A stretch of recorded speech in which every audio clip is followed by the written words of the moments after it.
Bienvenidos todos y todas a un nuevo capítulo de nuestro podcast. Estamos acá con Matías Osa y yo, Nelson Adrián, quien les habla.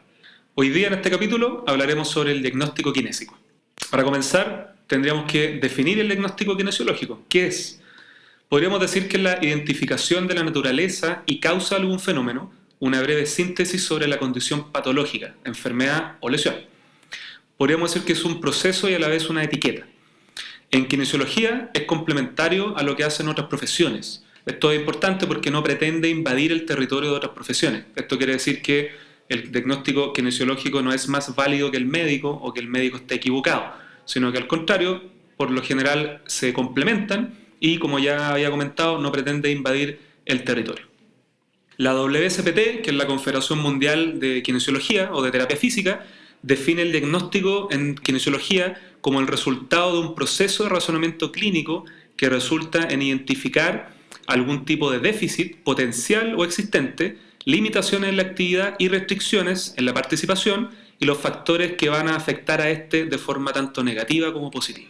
Entonces, eso significa que ahora nos vamos a centrar en el diagnóstico kinesiológico que se basa en la CIF, en la Clasificación Internacional de Funcionalidad de la Salud y la Enfermedad de la OMS. Un poco recordando lo que significa esta clasificación, nos permite como encasillar o clasificar los problemas que puede tener el paciente en distintos dominios.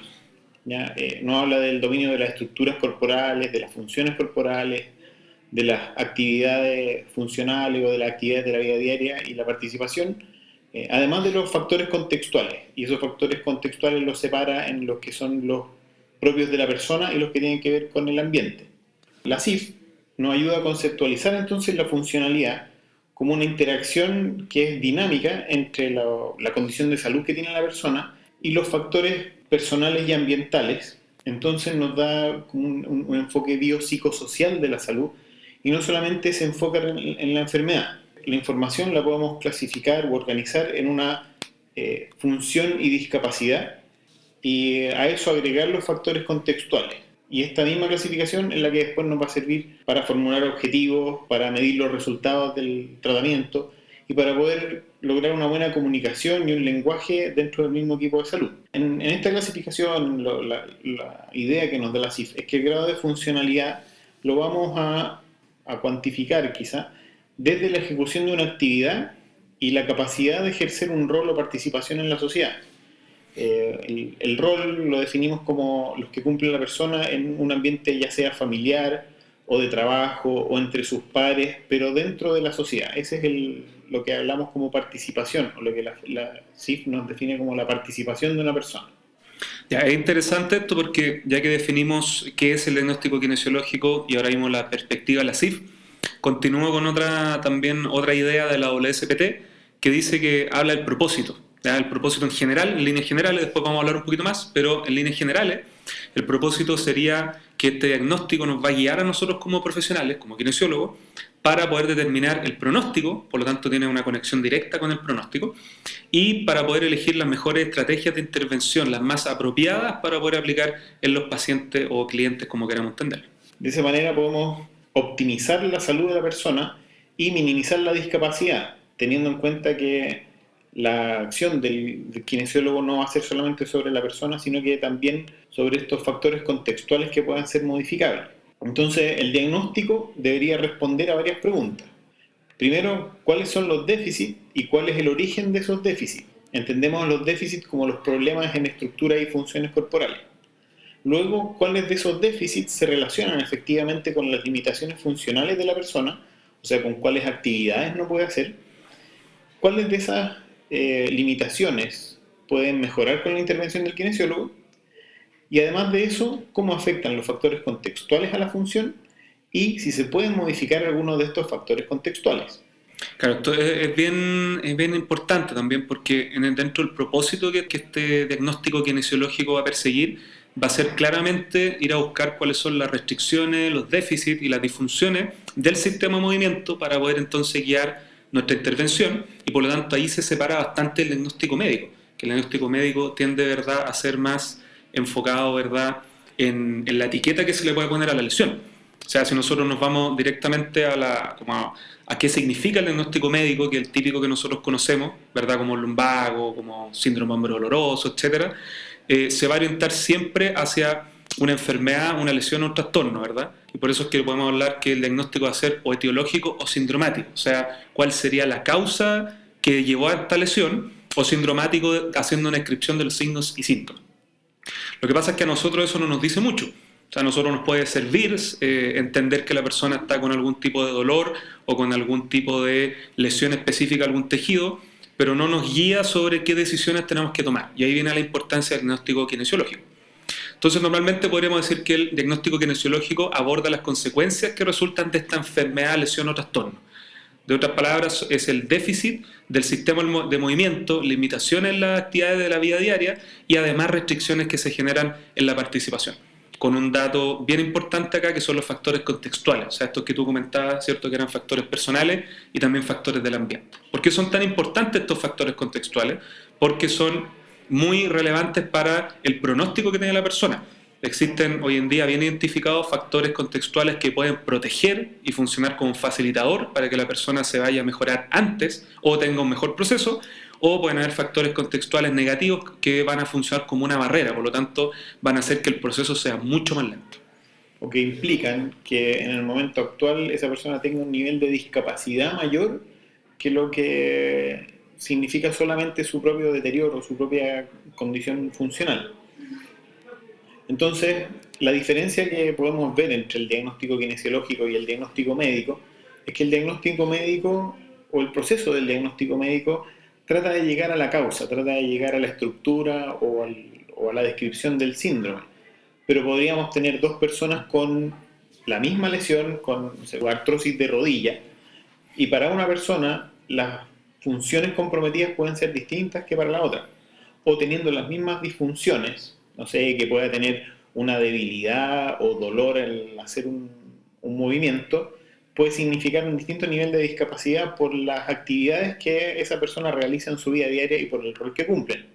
Por eso es importante, para poder planificar bien el tratamiento, saber cómo impacta ese déficit en sus actividades y en su participación.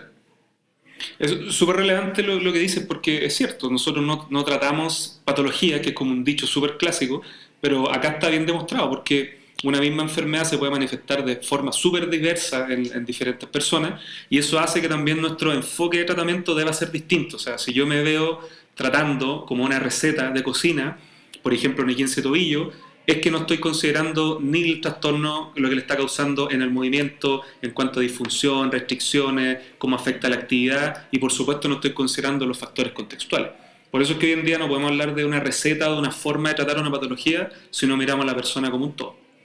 Sí, porque si este diagnóstico proviene de la evaluación del paciente, nosotros deberíamos centrar la evaluación del paciente más que en identificar el deterioro primario o el déficit principal, es ver cómo eso afecta en las actividades de la vida diaria y cómo podemos identificar las funciones que están más comprometidas y así poder orientar el tratamiento para que al paciente sea significativo el cambio en su calidad de vida, en las actividades que ejerce en su vida diaria y en el rol que tiene en la sociedad.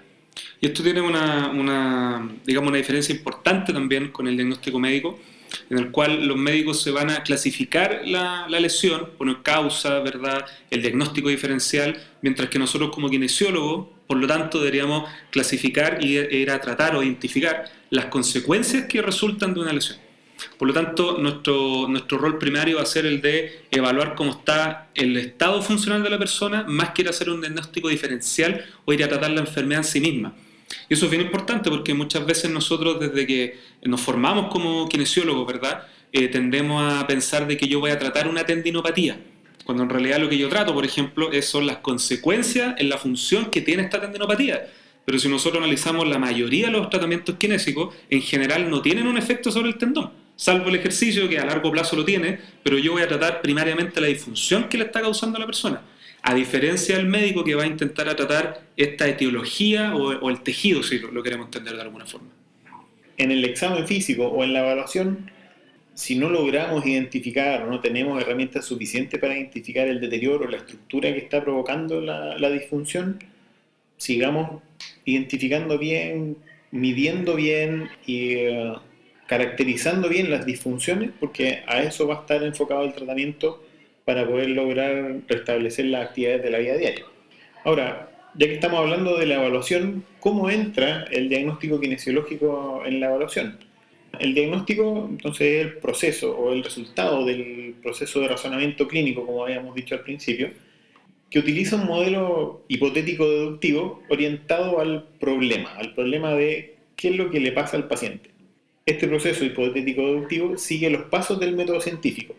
Fundamentalmente estamos elaborando hipótesis sobre qué es lo que le puede pasar al paciente y comprobándola a través del examen físico, de las pruebas clínicas que hablamos la semana pasada, o de las distintas mediciones que podemos hacer, o de las mismas preguntas que le podemos hacer en la anamnesis.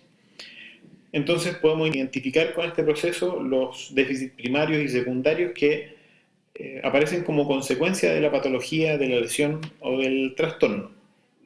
Entonces partimos con la observación del paciente, con una entrevista que es detallada y dirigida, que va a indagar sobre las actividades limitadas y sobre los problemas en la participación social, sobre cuáles son los factores contextuales y los mecanismos que tiene el paciente para poder adaptarse a estos factores contextuales, a estas barreras, y qué facilitadores tiene también que le puedan mejorar el pronóstico. Entonces, a partir de esta información vamos formulando hipótesis para la evaluación. Esa hipótesis la vamos a definir como una relación que proponemos entre una variable independiente y una dependiente. ¿Qué significa dentro de la evaluación? Por ejemplo, el paciente me puede decir que le cuesta peinarse y esa sería su actividad limitada. Yo puedo hipotetizar o inferir que puede tener una disminución en el rango de movimiento de la articulación glenohumeral. Entonces yo estoy haciendo una hipótesis sobre la causa de esa limitación. Dentro del método científico, entonces, mi variable independiente sería la limitación en el rango de movimiento y la variable dependiente va a ser la limitación en la actividad de la vida diaria, que es peinarse. Y así yo planteo esa hipótesis como la relación que yo tengo entre dos problemas. Un problema que yo sé que tiene el paciente cuando me dice que no puede peinarse, y un problema que voy a ir a buscar durante el examen físico, que es el rango de movimiento de la articulación glenohumeral. Entonces aquí tenemos una hipótesis sobre la causa de la limitación. También podríamos tener una hipótesis sobre las consecuencias de lo que yo ya sé que tiene. Cuando yo tengo un diagnóstico médico claro de una periartritis de hombro, yo sé que eso va a afectar el rango de movimiento. Entonces ahora tengo mi problema conocido, va a ser en este caso la variable independiente, que es la periartritis de hombro, o el diagnóstico de periartritis de hombro, y mi problema desconocido, mi variable en este caso dependiente, va a ser la limitación en el rango de movimiento. Entonces la misma disfunción, que es la limitación en el rango de movimiento, podría ser la causa de un problema conocido en el primer ejemplo, que el problema era la actividad limitada, o también puede ser consecuencia de otro problema que yo puedo saber que tiene el paciente, que es el déficit primario o el deterioro en la articulación glenohumeral.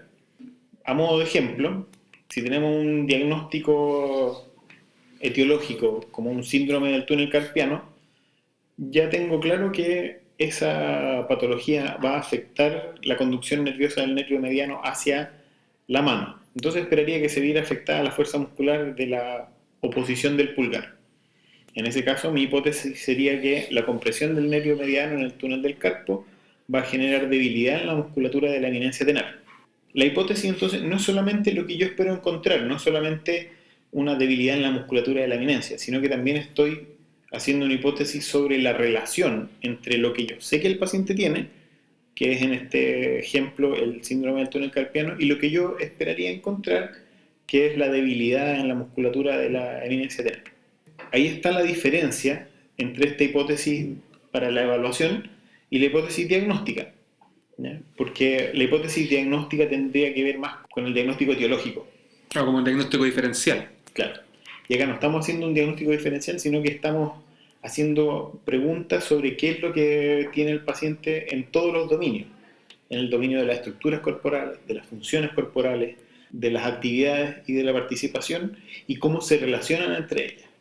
Normalmente es como fácil dejarse seducir por ir a encontrar cuál es el tejido o la causa. Si nosotros analizamos la mayoría de los test ortopédicos que hablamos en el capítulo anterior, independiente de los valores estadísticos, nosotros siempre vamos, en nuestro proceso de evaluación, vamos a tratar de llegar a cuál es la estructura que está causando el problema.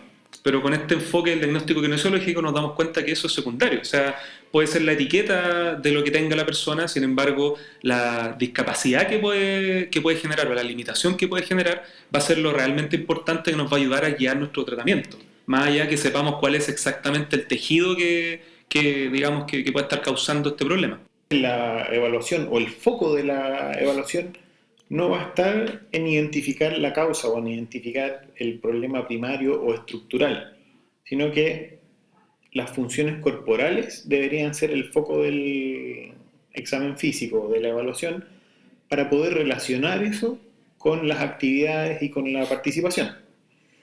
De la misma manera, el tratamiento también, que vamos a abordar más adelante, debería estar también enfocado en las funciones corporales más que en el manejo del deterioro. Por eso es que sería interesante entonces al proceso evaluativo no solamente los test ortopédicos, las mediciones típicas como econometría, fuerza, sino que también sería muy interesante empezar a agregar lo que son test o evaluaciones funcionales o la utilización de estos checklists que son los outcome measurements o la medida de resultados, que nos van a hablar directamente del estado funcional de la persona más allá del diagnóstico o la etiqueta que tengan por el tejido que pueda ser digamos, el daño que se causó a este tejido que le esté causando alguna patología.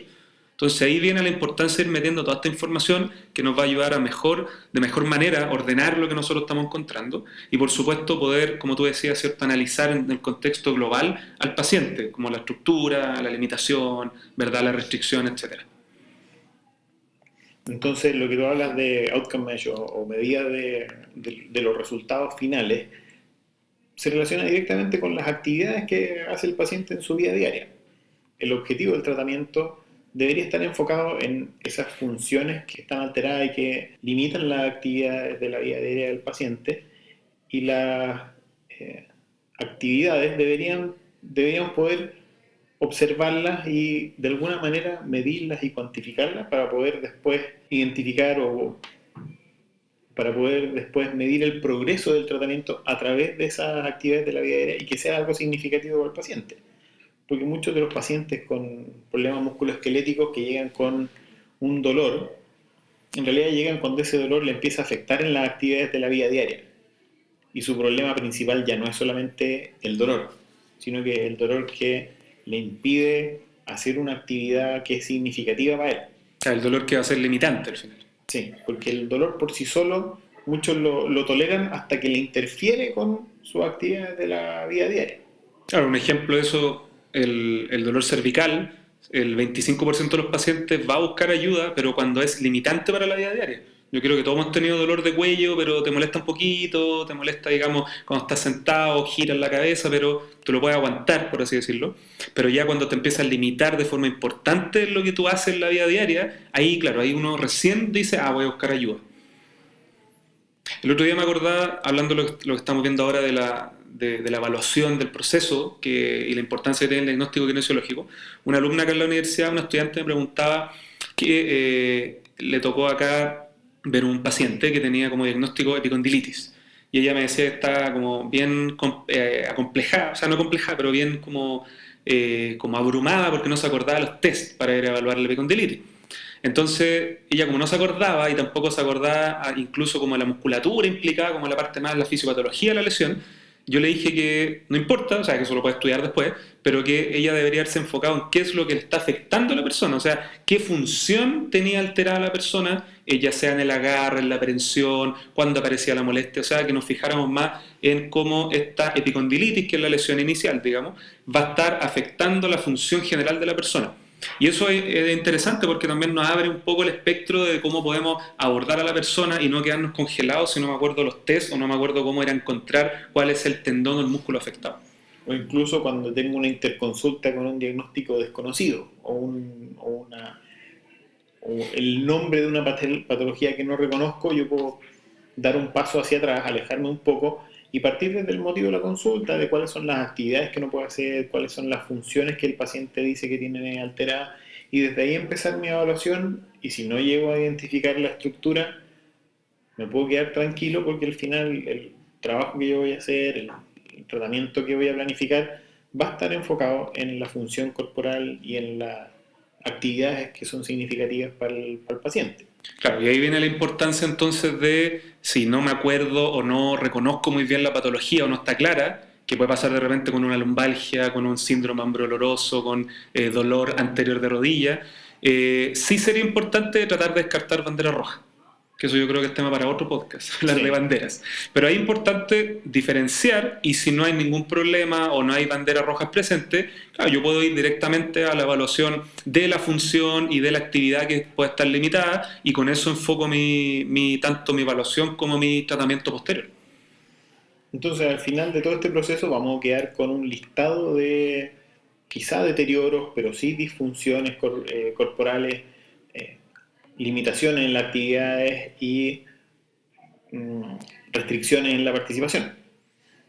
Cuando podemos relacionar todo eso, cuando podemos decir que las restricciones están provocadas por limitaciones identificadas, y tenemos claro cuáles son las funciones corporales que limitan esa actividad, ya estamos en condiciones de poner nuestra etiqueta o nuestro párrafo o nuestra redacción al diagnóstico kinesiológico, que no va a ser más que describir las relaciones que proponemos que hay entre los deterioros, las disfunciones, las limitaciones y la participación o las restricciones de participación que tiene el paciente, siguiendo este esquema que nos da la clasificación de funcionalidad. Bueno, para ir cerrando ya esta conversación interesante sobre el diagnóstico kinesiológico, hay hartas cosas más que se podrían cubrir, como cómo se puede realizar, cómo se construye, pero la verdad es que no hay un consenso de cómo debería hacerse, ya, porque hay varios autores que lo señalan de forma distinta. Lo importante es que el foco tiene que ser entonces la función que el paciente está realizando o tiene alguna limitación para poder realizar, o qué es lo que el paciente quiere lograr. Dentro de estos documentos que tiene la APTA, que es la Asociación Americana de Terapia Física, ellos dicen que, a diferencia del médico, ¿verdad?, el kinesiólogo tiene que tratar de abordar de forma especial y específica para cada paciente las necesidades que éste tiene. Por lo tanto, va a ser relevante ir a cambiar el abordaje médico tradicional y cambiarlo por uno que vaya a ser asociado a la disfunción del movimiento. Y de esa forma nosotros vamos a poder también ver de forma más amplia cómo va a ser nuestro abordaje y, por supuesto, el pronóstico que queremos lograr con el paciente. Y bueno, cerrando finalmente, les recordamos que esta es la visión que tenemos nosotros sobre el diagnóstico kinesiológico. No hay, en realidad, y justamente hoy día estaba hablando con un colega que él estaba haciendo esta investigación y encontró que entre los mismos kinesiólogos acá en Chile no hay un acuerdo en lo que significa el diagnóstico y cómo hacer un diagnóstico kinesiológico. Así que dejamos abierta la discusión, los invitamos a compartir sus comentarios en esta misma plataforma, o enviarnos un correo. Ya tenemos nombre ahora como podcast, nos vamos a llamar Kinesiocracia, gobernados por el movimiento. Así que estén atentos a nuestras redes sociales. En Twitter y en Instagram somos @kinesiocraciapodcast, y nuestro correo electrónico es kinesiocraciapodcast@gmail.com. Estamos atentos a sus comentarios, y síganos en estas redes sociales y estén atentos a nuestras publicaciones. Un saludo a todos, y también vamos a estar presentes posiblemente en Facebook, así que nos pueden seguir, pueden ir viendo lo que estamos haciendo, nos pueden comentar y se pueden convertir en un kinesiócrata, miembro de esta comunidad. Muchas gracias, que estén bien, ya estamos hablando.